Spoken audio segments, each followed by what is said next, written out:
Siempre los pobres dicen cuando hay una realidad, verás bien.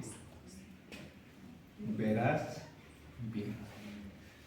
Después, pensarás bien y estudiarás.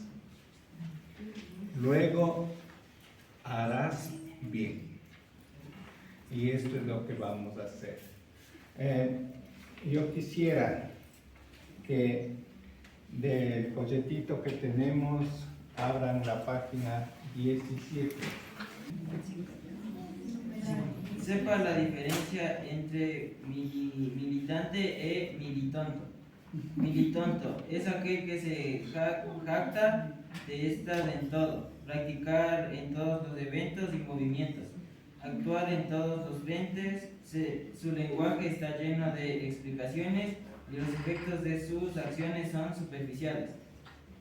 El militante profundiza sus vínculos con el pueblo, estudia, reflexiona, medita, valora de forma determinada su área de actuación y actividades, valoriza los vínculos orgánicos y los proyectos comunitarios.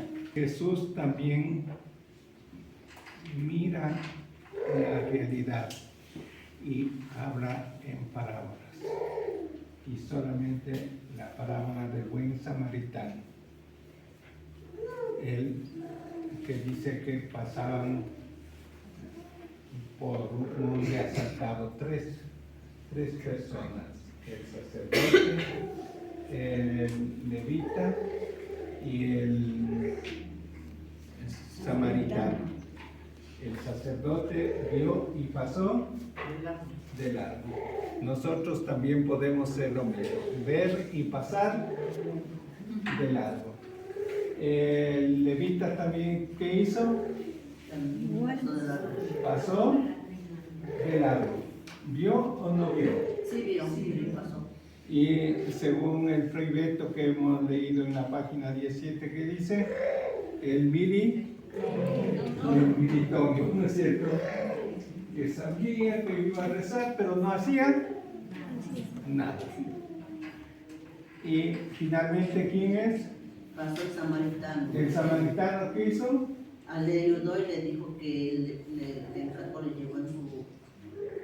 Le llevó a donde el mesero, donde un mesón que había ahí, y le dijo que si es que había que gastar alguna cosa que le cure todo lo que él gaste, le iba a reponer él, va a pagar él, por la curación del enfermo. Muy bien, ¿no es cierto?